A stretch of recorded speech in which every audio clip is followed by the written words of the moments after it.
रुद्राय नीलकंठाय शंभवे।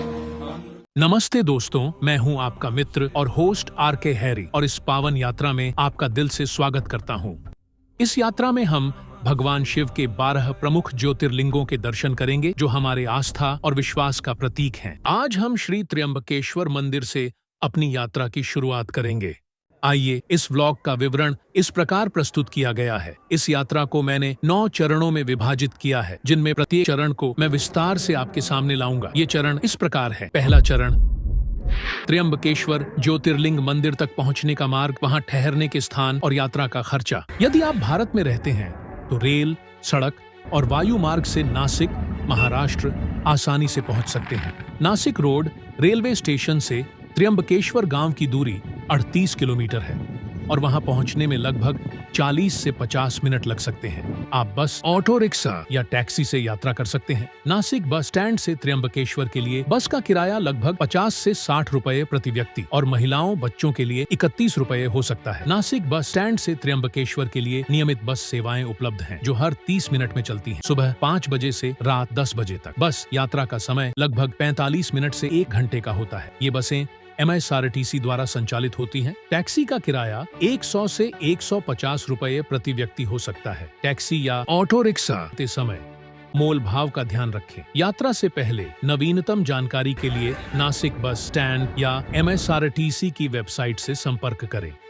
वायु मार्ग से आने के लिए निकटतम हवाई अड्डा नासिक इंटरनेशनल एयरपोर्ट है। एयरपोर्ट से त्र्यंबकेश्वर की दूरी 58 किलोमीटर है। यहाँ से भी बस, ऑटो रिक्शा या टैक्सी से यात्रा कर सकते हैं। यात्रा शुरू करने से पहले मैं आपके सामने कुछ महत्वपूर्ण बिंदुओं पर प्रकाश डालना चाहता हूँ। बिंदु नंबर 1, गौतम ऋषि के अनुरोध पर भगवान शिव ने त्र्यंबकेश्वर ज्योतिर्लिंग का रूप धारण किया और यहीं स्थायी रूप से विराजमान हो गए। बिंदु नंबर 2, त्र्यंबकेश्वर मंदिर भगवान शिव को समर्पित 12 ज्योतिर्लिंगों में से एक है। बिंदु नंबर 3, भगवान शिव के 12 ज्योतिर्लिंगों में त्र्यंबकेश्वर ज्योतिर्लिंग 8वें स्थान पर आता है। बिंदु नंबर 4, ऐसा कहा जाता है कि यह मंदिर 1000 साल पुराना है। बिंदु नंबर 5, यह मंदिर काले पत्थरों से बना है। बिंदु नंबर 6, इस मंदिर के अंदर 3 छोटे छोटे ज्योतिर्लिंग हैं, जिन्हें ब्रह्मा, विष्णु और महेश का स्वरूप माना जाता है। बिंदु नंबर 7, मुगल बादशाह औरंगजेब ने साल 1690 में इस मंदिर पर हमला किया था। उन्होंने मंदिर को नुकसान पहुंचाया और इसके ऊपर मस्जिद का गुंबद बनवा दिया था। बिंदु नंबर 8, साल 1751 में मराठों ने नासिक पर फिर से कब्जा कर लिया और इस मंदिर का पुनर्निर्माण तीसरे पेशवा बालाजी अर्थात नाना साहब पेशवा द्वारा किया गया। साल 1755 में पुनर्निर्माण कार्य शुरू हुआ और 31 साल के लंबे समय के बाद 1786 में जाकर पूरा हुआ। बिंदु नंबर 9, यह मंदिर सिंधु आर्य शैली का बेहतरीन उदाहरण है। बिंदु नंबर 10, इस मंदिर के पंचक्रोशी क्षेत्र में काल सर्प शांति, त्रिपिंडी विधि और नारायण नागबली की पूजा संपन्न होती है। बिंदु नंबर 11, त्र्यंबकेश्वर ज्योतिर्लिंग मंदिर के शिखर पर स्थित कलश के बारे में श्री विशाल पवार जी द्वारा साझा की गई एक महत्वपूर्ण जानकारी। श्री विशाल पवार जी त्र्यंबकेश्वर के निवासी हैं। जानकारी कुछ इस प्रकार है। मेरा नाम विशाल पवार है, मैं त्र्यंबकेश्वर का रहने वाला हूँ। यहाँ पे त्र्यंबकेश्वर मंदिर पे 8 या 10 दिन बाद यहाँ पे एक व्यक्ति है जिनका नाम है सुशांत जी तुंगार। ये 8 दिन में 10 दिन में एक बार त्र्यंबकेश्वर के कलश पे चढ़ते हैं और वहाँ पे जो कलश है उसको हाथ चढ़ाते हैं और नारियल अर्पण करके नीचे फेंक देते हैं। ये त्र्यंबकेश्वर में जहाँ तक कि मेरा ख्याल है कि ये खाली मैंने ज्यादातर उनको ही देखा है। मैं बचपन से देखता आ रहा हूँ और मैंने ज्यादातर उनको ही देखा है। Thank you. ये थे कुछ महत्वपूर्ण बिंदु। अब आगे की यात्रा दूसरे चरण से शुरू करते हैं। दूसरा चरण, इस मंदिर का ऐतिहासिक और धार्मिक महत्व अत्यधिक है। यहाँ का शिवलिंग त्रिभुज आकार का है। मंदिर का इतिहास भी अत्यंत प्राचीन और अद्भुत है। त्र्यंबकेश्वर ज्योतिर्लिंग का उल्लेख स्कंद पुराण और शिव महापुराण जैसे धार्मिक ग्रंथों में भी मिलता है। हिंदू धर्म के श्रद्धालुओं के लिए एक महत्वपूर्ण तीर्थ स्थल है और यहाँ हर साल लाखों भक्त दर्शन करने आते हैं। अब हम जानेंगे गौतम ऋषि द्वारा त्र्यंबकेश्वर ज्योतिर्लिंग की स्थापना की पवित्र कथा।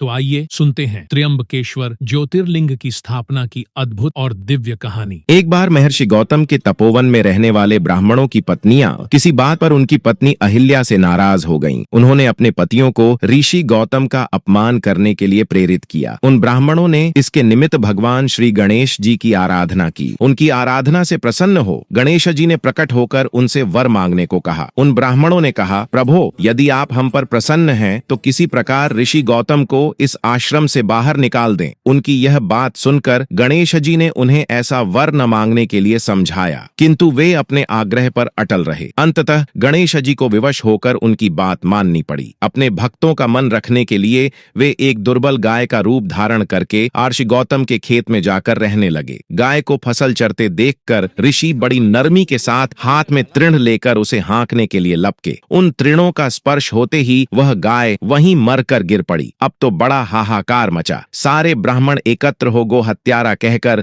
ऋषि गौतम की भर्त्सना करने लगे। ऋषि गौतम इस घटना से बहुत आश्चर्यचकित और दुखी थे। अब उन सारे ब्राह्मणों ने कहा कि तुम्हें यह आश्रम छोड़कर अन्यत्र कहीं दूर चले जाना चाहिए। गो हत्यारे के निकट रहने से हमें भी पाप लगेगा। विवश होकर ऋषि गौतम अपनी पत्नी अहिल्या के साथ वहां से एक कोस दूर जाकर रहने लगे, किंतु उन ब्राह्मणों ने वहां भी उनका रहना दूभर कर दिया। वे कहने लगे, गो हत्या के कारण तुम्हें अब वेद पाठ और यज्ञादि के कार्य करने का कोई अधिकार नहीं रह गया। अत्यंत अनुनय भाव से ऋषि गौतम ने उन ब्राह्मणों से प्रार्थना की कि आप लोग मेरे प्रायश्चित और उद्धार का कोई उपाय बताएं। तब उन्होंने कहा, गौतम, तुम अपने पाप को सर्वत्र सबको बताते हुए 3 बार पूरी पृथ्वी की परिक्रमा करो, फिर लौटकर यहाँ 1 महीने तक व्रत करो। इसके बाद ब्रह्मगिरि की 101 परिक्रमा करने के बाद तुम्हारी शुद्धि होगी, अथवा यहाँ गंगा जी को लाकर उनके जल से स्नान करके 1 करोड़ पार्थिव शिवलिंगों से शिव जी की आराधना करो। इसके बाद पुनः गंगा जी में स्नान करके इस ब्रह्मगिरि की 11 बार परिक्रमा करो। फिर 100 घड़ों के पवित्र जल से पार्थिव शिवलिंगों को स्नान कराने से तुम्हारा उद्धार होगा। ब्राह्मणों के कथनानुसार महर्षि गौतम वे सारे कार्य पूरे करके पत्नी के साथ पूर्णतः तल्लीन होकर भगवान शिव की आराधना करने लगे। इससे प्रसन्न हो भगवान शिव ने प्रकट होकर उनसे वर मांगने को कहा। महर्षि गौतम ने उनसे कहा, भगवान, मैं यही चाहता हूं कि आप मुझे गो हत्या के पाप से मुक्त कर दें। भगवान शिव ने कहा, गौतम, तुम सर्वथा निष्पाप हो। गो हत्या का अपराध तुम पर छल पूर्वक लगाया गया था। छल पूर्वक ऐसा करवाने वाले तुम्हारे आश्रम के ब्राह्मणों को मैं दंड देना चाहता हूं। इस पर महर्षि गौतम ने कहा कि प्रभु, उन्हीं के निमित्त से तो मुझे आपका दर्शन प्राप्त हुआ है। अब उन्हें मेरा परम हित समझकर उन पर आप क्रोध न करें। बहुत से ऋषियों, मुनियों और देवगणों ने वहां एकत्र हो गौतम की बात का अनुमोदन करते हुए भगवान शिव से सदा वहां निवास करने की प्रार्थना की। वे उनकी बात मानकर वहां त्र्यंबक ज्योतिर्लिंग के नाम से स्थित हो गए। गौतम जी द्वारा लाई गई गंगा जी भी वहां पास में गोदावरी नाम से प्रवाहित होने लगी। ये थी त्र्यंबकेश्वर ज्योतिर्लिंग मंदिर की स्थापना की पवित्र कथा। अब आगे चलते हैं तीसरे चरण की ओर।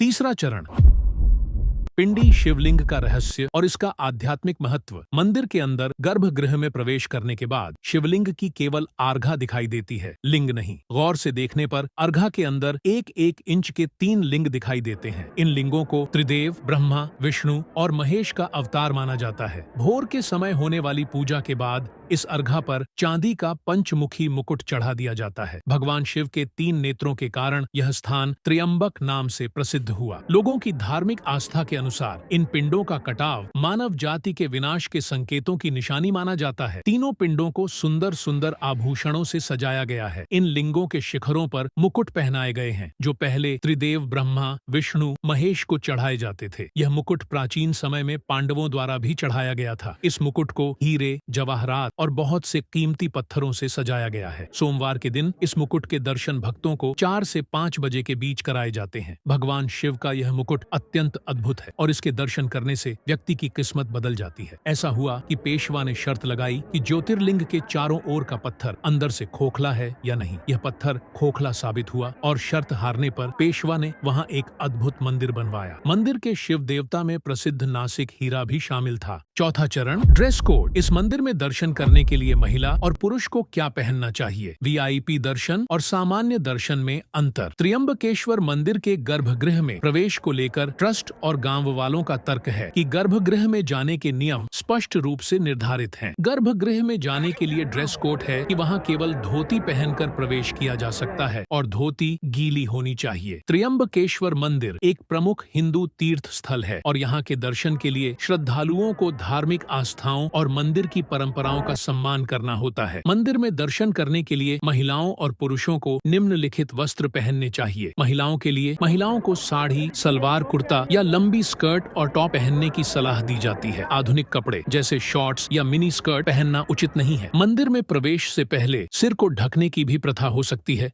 यह स्थान और समय के हिसाब से बदल सकता है। पुरुषों के लिए पुरुषों को धोती, पैंट और कुर्ता पहनने की सलाह दी जाती है। शर्ट या टी शर्ट पहनने में कोई आपत्ति नहीं होती। पैंट या जीन्स पहन सकते हैं, लेकिन बहुत टाइट या कैजुअल कपड़े जैसे शॉर्ट्स नहीं पहनने चाहिए। सिर को ढकने की प्रथा पुरुषों के लिए भी कुछ स्थानों पर हो सकती है। मंदिर में आने से पहले यह सुनिश्चित करना महत्वपूर्ण है कि पहनावा शालीन और पवित्रता को दर्शाता हो। साथ ही मंदिर में जूते उतारने की परंपरा है, इसलिए खुले और आरामदायक जूते पहनना बेहतर रहेगा। पांचवां चरण, भगवान शिव के मुकुट में नासक हीरे की कहानी। यह कहानी अपने आप में एक रहस्य है। नासक हीरे की अद्भुत यात्रा की शुरुआत होती है भारत की ऐतिहासिक और रहस्यमय गोलकोंडा की खदानों से। ये वही खदानें हैं जहां से दुनिया के सबसे मशहूर और कीमती हीरे जैसे कोहिनूर, होप, ऑरलोव और रीजेंट निकले थे। इन रत्नों की चमक और उनका रहस्य इतिहास के पन्नों में एक ऐसी अदृश्य छाप छोड़ गए जिसे आज तक कोई सुलझा नहीं सका है।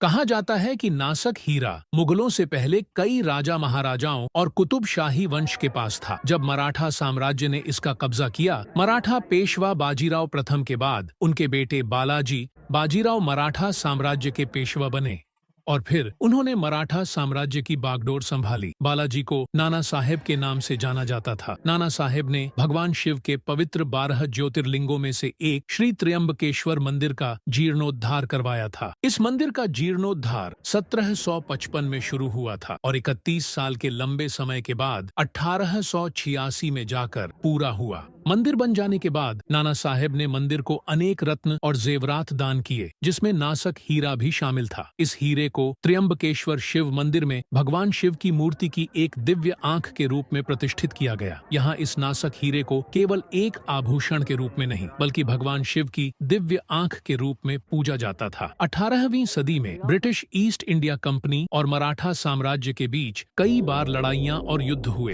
जिन्हें इतिहास में एंग्लो मराठा युद्ध के नाम से जाना जाता है। अंतिम और तीसरे एंग्लो मराठा युद्ध में अंग्रेजों ने पेशवा बाजीराव द्वितीय को हराकर विजय प्राप्त की। इस प्रकार पेशवा बाजीराव द्वितीय के साथ साथ मराठा साम्राज्य की चमक हमेशा के लिए बुझ गई। इसी दौरान त्र्यंबकेश्वर मंदिर से एक बहुमूल्य नासक हीरा चोरी हो गया। यह हीरा British governor general Lord Hastings को सौंपा गया और बाद में इसे लंदन भेज दिया गया। जिस समय ये बाजार में आया था, उस समय ये हीरा 79 कैरेट का था। हीरे को लंदन स्थित British jewellery firm Rundell and bridge को लगभग 3000 पाउंड करीब 3,25,000 में बेचा गया था, जिसे रंडेल और ब्रिज ने तराश कर 78.26 कैरेट का कर दिया। हालांकि पश्चिमी दुनिया में यह हीरा अधिक सराहा नहीं गया। तराशने के बाद हीरे की चमक तो बढ़ गई, लेकिन उसकी भारतीय पहचान खो गई। ड्यूक ऑफ वेस्टमिंस्टर इस हीरे के पहले मालिक बने। उन्होंने इस हीरे को अपनी तलवार के हत्थे पर जड़वाया और इसके बाद उनकी तलवार उत्सुकता का केंद्र बन गई थी। लेकिन इस हीरे को अपनाने के बाद जैसे जैसे वक्त बीतता गया, ड्यूक ऑफ वेस्टमिंस्टर का जीवन अचानक दुर्भाग्य और विवादों से भर गया। पारिवारिक कलह और संकट उनके जीवन का हिस्सा बन गए। पत्नी के साथ अनबन और पारिवारिक समस्याएं बढ़ने लगी थीं। लोगों ने इसका दोष इस हीरे पर डाला और इसे शापित करार दिया गया। लोगों ने कहना शुरू कर दिया कि यह हीरा जिस भी घर में जाएगा उसे तबाही ही मिलेगी। नासक हीरे के साथ जुड़ी शाप की कहानियां तेजी से फैलने लगी। जहां भी ये हीरा जाता, वहां लोगों के जीवन में अजीबो गरीब घटनाएं घटने लगती। कुछ लोग कहते थे कि इस हीरे में एक अदृश्य शक्ति छिपी हुई है जो इसे पाने वाले हर व्यक्ति से अपना बदला लेती है। ऐसा भी माना जाता है कि जेपी मॉर्गन के बेटे जेपी मॉर्गन जूनियर ने इस नासक हीरे को एक बार अपनी पत्नी को तोहफे के तौर पर दिया था, लेकिन उनका हाल भी ड्यूक की तरह हुआ। इस नासक हीरे को लेकर तरह तरह की अफवाहें फैलने लगीं। कोई कहता कि इस हीरे को छूने से बर्बादी निश्चित है। अब इसे इत्तेफाक कहें या कुछ और, लेकिन चाहे वो ड्यूक ऑफ वेस्टमिंस्टर हो या जेपी मॉर्गन जूनियर, जिसने भी इस हीरे को अपनाया उसके बाद उसके उसके जीवन की गाड़ी बेपटरी हो गई। इन घटनाओं के बाद इस हीरे को लेकर अफवाहें और शाप की कहानियां जोर पकड़ने लगी। दूसरे विश्व युद्ध के दौरान जब हिटलर ने यूरोप के अनमोल रत्नों को लूटने का अभियान शुरू किया, तब नासक हीरे को सुरक्षित रखने के लिए उसे एक जगह से दूसरी जगह छिपा दिया गया। कई वर्षों तक यह हीरा छिपा रहा, लेकिन 20वीं शताब्दी के अंत में यह अमेरिका में पाया गया। वहां इसे प्रसिद्ध जौहरी हैरी विंस्टन ने खरीदा और तराशा। बाद में 1970 में इसे एक कारोबारी ने लगभग $5 लाख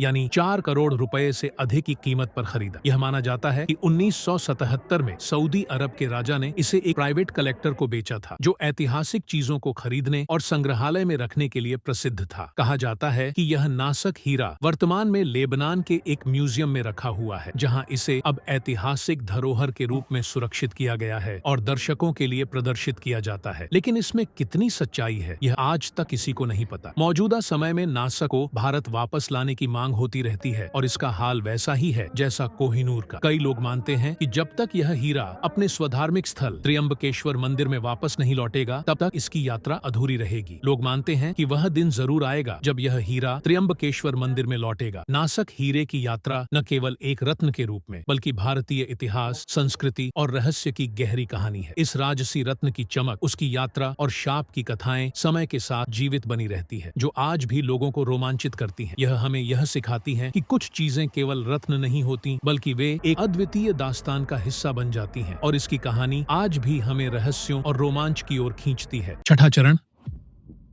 त्र्यंबकेश्वर ज्योतिर्लिंग का मंत्र, पूजा का शुभ समय और विधि। त्र्यंबकेश्वर ज्योतिर्लिंग मंत्र। 1. त्र्यंबकेश्वर मंत्र। ओम त्र्यंबकम यजामहे सुगंधिम पुष्टिवर्धनम उर्वारुकमिव बंधनान मृत्योर्मुक्षीय मामृता। 2. त्र्यंबकेश्वर ज्योतिर्लिंग स्तोत्र। ओम नमः शिवाय त्र्यंबकाय सुगंधाय महादेवाय नमो नमः। पूजा का शुभ समय।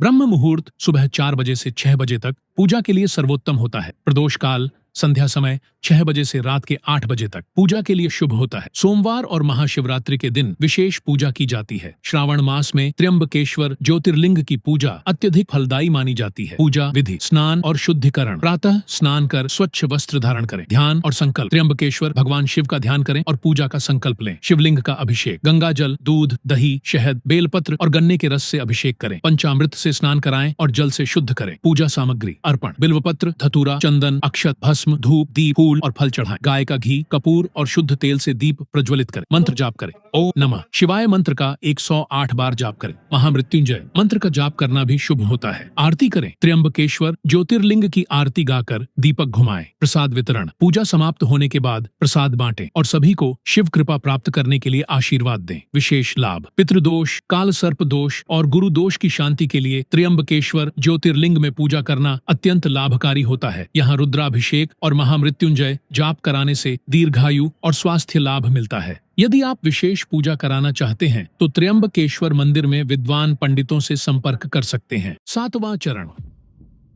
त्र्यंबकेश्वर ज्योतिर्लिंग की विशेषताएं जो इसे अन्य मंदिरों से विशिष्ट बनाती हैं। 1.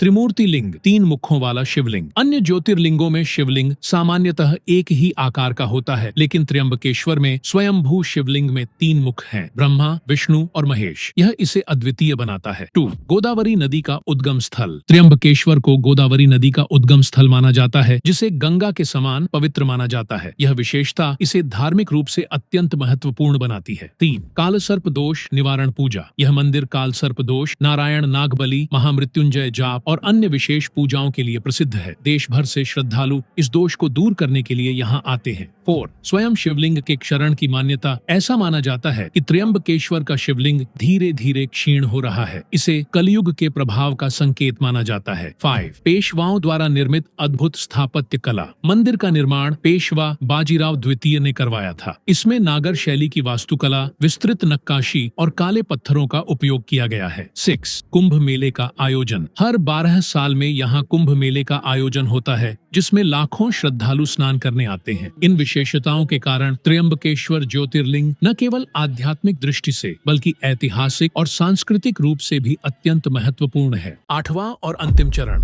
त्र्यंबकेश्वर ज्योतिर्लिंग मंदिर, ब्रह्मगिरी पर्वत, कुसवर्त कुंड और गोदावरी नदी का पवित्र उद्गम स्थल। 1. ब्रह्मगिरी पर्वत और त्र्यंबकेश्वर ज्योतिर्लिंग मंदिर का संबंध ब्रह्मगिरी पर्वत। महाराष्ट्र के नासिक जिले में स्थित एक पवित्र स्थल है जिसका त्र्यंबकेश्वर ज्योतिर्लिंग मंदिर से गहरा धार्मिक और पौराणिक संबंध है। यह पर्वत गौतम, आर्षि तथा गंगा नदी गोदावरी की उत्पत्ति से जुड़ा हुआ है। चढ़ाई मार्ग ब्रह्मगिरी पर्वत पर चढ़ने के लिए लगभग 750 सीढ़ियां बनी हुई हैं। इस चढ़ाई को पुण्यदायी माना जाता है। भौगोलिक विशेषताएं: पर्वत की ऊंचाई लगभग 1298 मीटर 4260 फीट है। यह क्षेत्र हरे भरे जंगलों और सुंदर झरनों से घिरा हुआ है।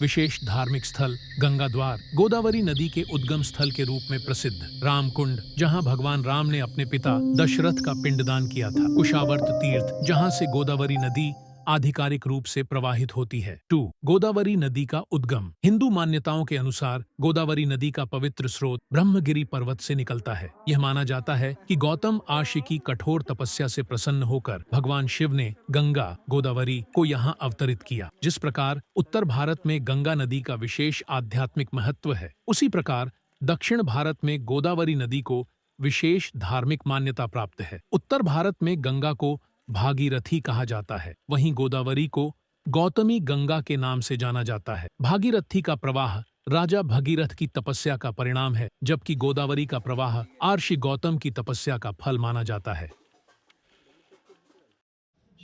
2 मिनट हाथ जोड़ के बैठ रहा भगत जी, जो आप देखने के लिए आए इस शिव मंदिर जटाशंकर मंदिर भोले बाबा ने यहाँ जटा पछाड़ी हुई स्थान है। या अपने पीछे 2 गड्ढे हैं, वो दोनों शिव जी के दोनों घोड़ों के निशान है। भोले बाबा ने दोनों घोड़ टेक के फिर यहाँ पे जटा पछाड़ी। इसलिए सड़क के ऊपर जो आपने कोई स्थान नजर आ रहे हैं रेसा, ये महादेव भोले बाबा की जटाओं के निशान है। भोले बाबा जी ने यहाँ जटा पछाड़ के जटा में से गंगा गोदावरी छोड़ी। हाथ जोड़ के उन्हें विनती किया, हे गंगा, बोले आपको यहाँ से आगे मानव कल्याण के लिए जाना पड़ेगा। वो गोदावरी और ये गंगा, इसलिए इनका दोनों का आगे नाम पड़ गया मूल गंगा गोदावरी।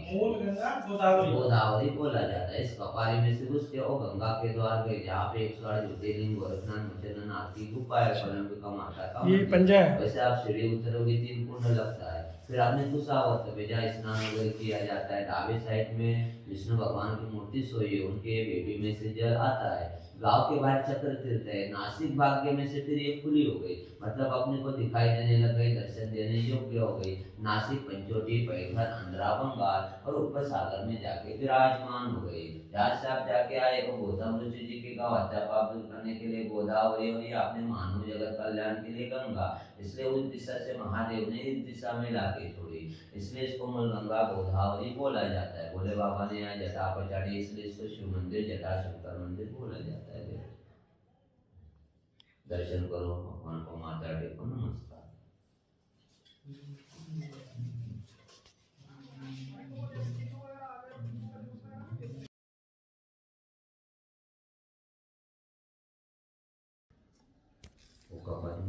गंगा माता का कन्या, जैसे अपन जन्म लेते छोटे रहते आगे बढ़ते, वैसे अपने गंगा गोदावरी का पाठ सर आगे बढ़ते जाता है देवता। अच्छा, ये पंजा है।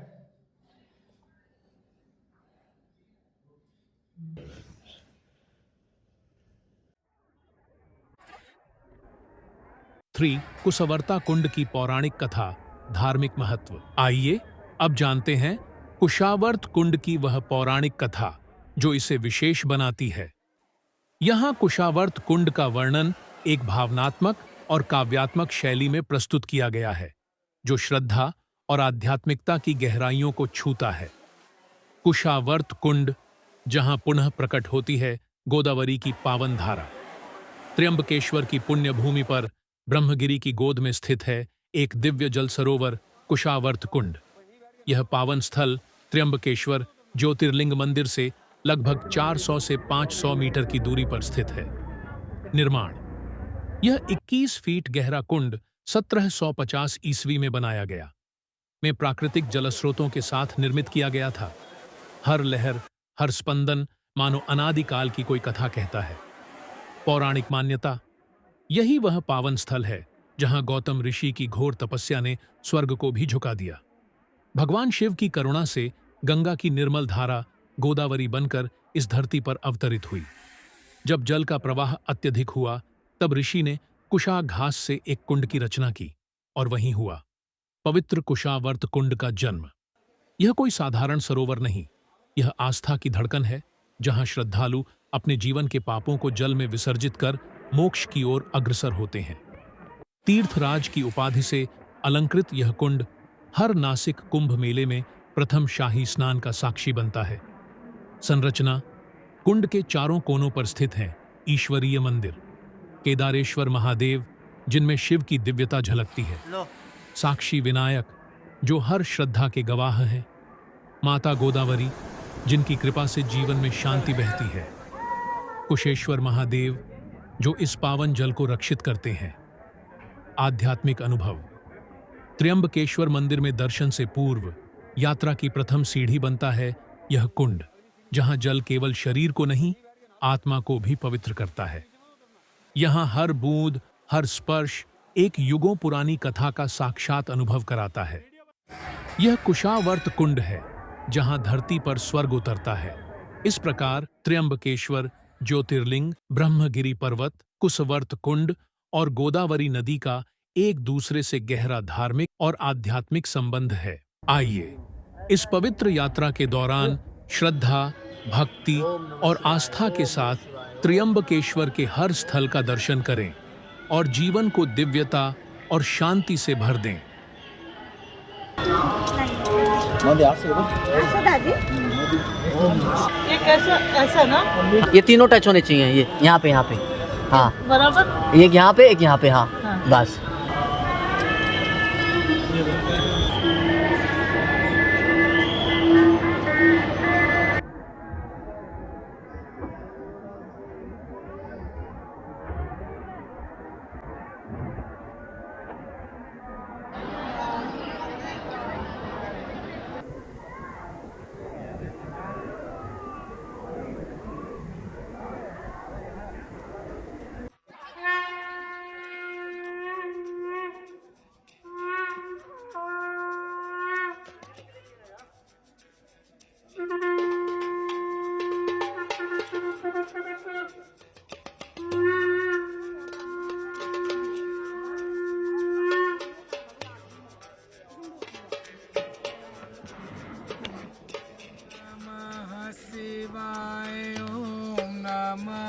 शिवाय, हर हर भोले, नमः शिवाय, नमः शिवाय, ओम नमः शिवाय, हर हर भोले, नमः शिवाय, गंगाधराय शिव गंगाधराय,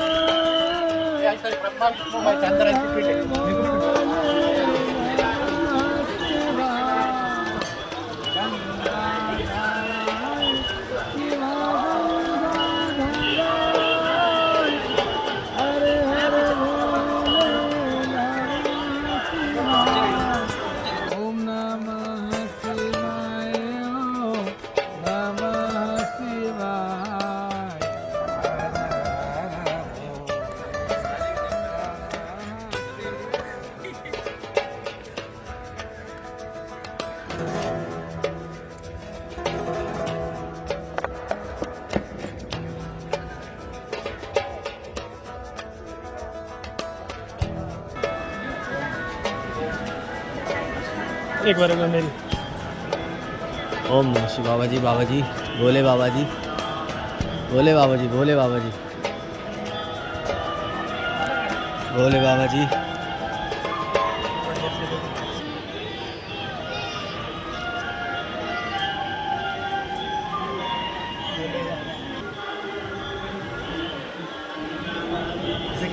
हाँ करो। ओम नमः शिवाय, ओम नमः शिवाय, ओम नमः शिवाय, ओम नमः शिवाय।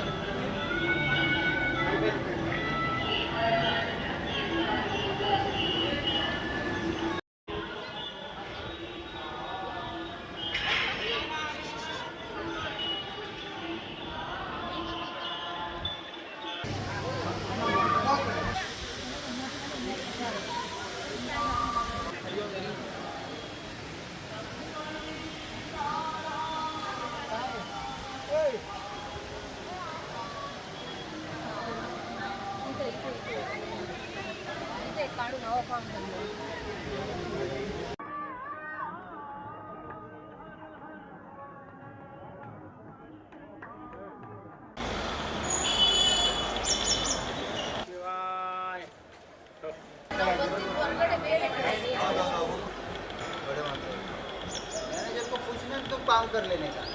अरे हम कैसे क्या काम करेंगे?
मतलब कल निकलूंगा, कल ट्रेन है मेरी।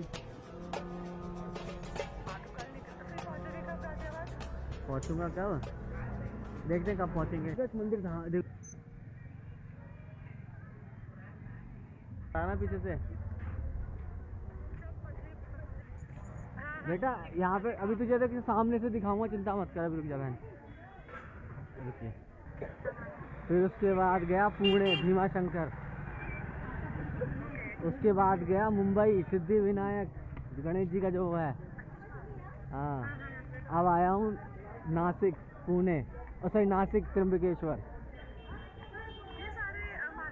हाँ, ये सारे वीडियो कॉलिंग ही होनी चाहिए, वीडियो कॉलिंग तो नहीं होती। अब अंदर जाके वीडियो कॉलिंग करूँगा, ठीक है। आइए अब जानें कि त्र्यंबकेश्वर ज्योतिर्लिंग मंदिर के निकट ठहरने की क्या-क्या सुविधाएं उपलब्ध हैं। यह मंदिर न केवल देश में बल्कि विदेशों में भी अपनी पवित्रता, ऐतिहासिकता और आध्यात्मिक ऊर्जा के लिए प्रसिद्ध है। दर्शनार्थियों की सुविधाओं का रखा गया है विशेष ध्यान। हर वर्ष देश विदेश से लाखों श्रद्धालु और पर्यटक त्र्यंबकेश्वर के दर्शन हेतु पधारते हैं। यहाँ वर्ष भर भक्तों की बड़ी संख्या में उपस्थिति रहती है। इसी को ध्यान में रखते हुए श्रद्धालुओं के ठहरने के लिए अनेक सुविधाजनक और व्यवस्थित आवास विकल्प उपलब्ध कराए गए हैं। त्र्यंबक में सभी प्रकार के बजट के अनुसार ठहरने की उत्तम व्यवस्था है। यहाँ सामान्य, मध्यम वर्गीय तथा लग्जरी श्रेणी के होटल और गेस्ट हाउस उपलब्ध हैं, जहाँ पर्यटक आरामदायक विश्राम कर सकते हैं। श्री त्र्यंबकेश्वर मंदिर के निकट प्रेमाबाई नथु गोविंद जी धर्मशाला। यह धर्मशाला श्रद्धालुओं के लिए एक सुविधाजनक और शांतिपूर्ण ठहरने का स्थान प्रदान करती है। यहाँ स्वच्छ कमरे, आवश्यक सुविधाएं एवं आध्यात्मिक वातावरण उपलब्ध है, जो श्रद्धालुओं के अनुभव को सुखद बनाता है। इनके अतिरिक्त उच्च बजट वाले श्रद्धालुओं के लिए त्र्यंबक में कुछ 5 स्टार एवं लग्जरी होटलों की भी सुविधा है, जो उत्कृष्ट सेवा, स्वच्छता और आध्यात्मिक वातावरण प्रदान करते हैं। त्र्यंबकेश्वर की शांत व पावन धरती पर विश्राम करते हुए आप मंदिर के दर्शन बड़े ही श्रद्धा एवं शांति से कर सकते हैं। मां अन्नपूर्णा मंदिर का इतिहास और पौराणिक मान्यता। मां अन्नपूर्णा को अन्न की देवी कहा जाता है। एक पौराणिक कथा के अनुसार एक बार भगवान शिव ने यह कहा कि संसार में सब माया है, यहाँ तक कि भोजन भी। तब माता पार्वती ने अन्न का रूप धारण कर अन्नपूर्णा देवी के रूप में प्रकट होकर भगवान शिव को भोजन कराया और उन्हें यह ज्ञान दिया कि शरीर और आत्मा दोनों के पोषण के लिए अन्न आवश्यक है। माना जाता है कि त्र्यंबकेश्वर में यह दिव्य लीला हुई थी। इसी कारण यहाँ अन्नपूर्णा देवी का मंदिर स्थापित किया गया।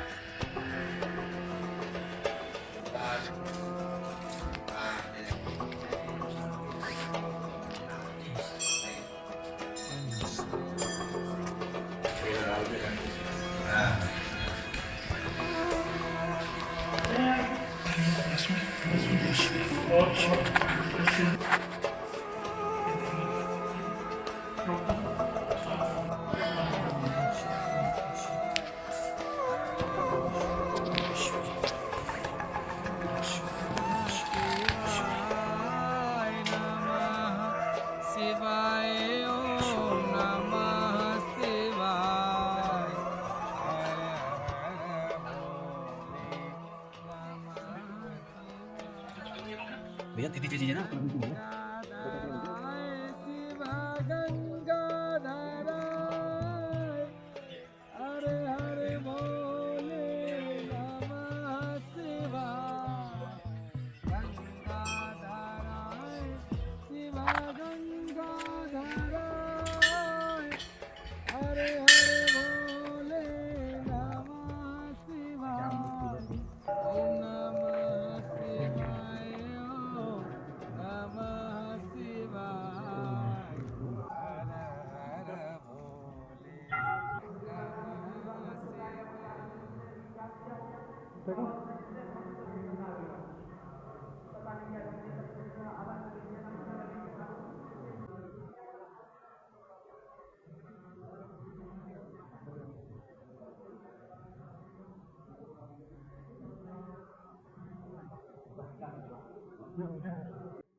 तो दोस्तों, त्र्यंबकेश्वर दर्शन यात्रा यहीं समाप्त होती है।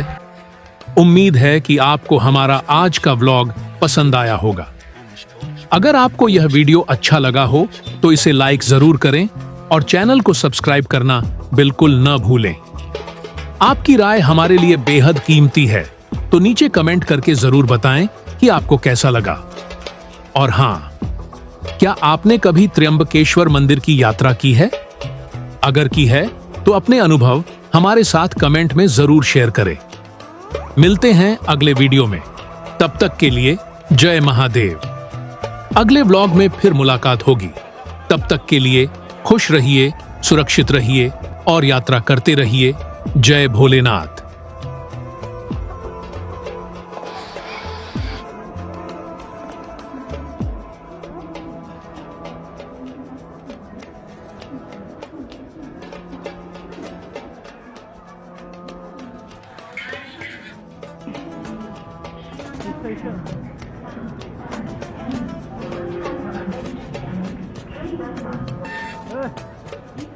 हम आ गए हैं। भाई थोड़ी सी भाई साहब आ जाओ, आ जाओ।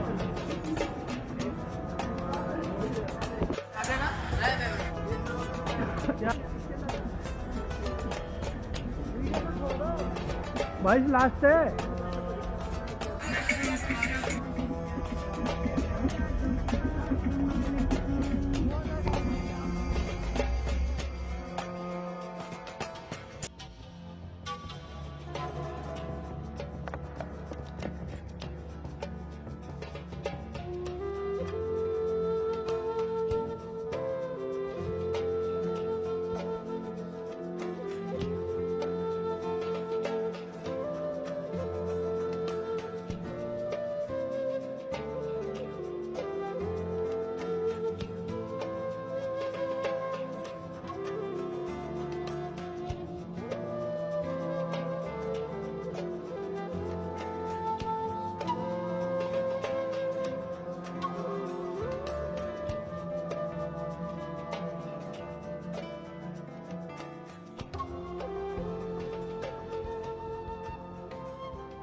हाँ जी, आप कुछ कहना चाहते हो?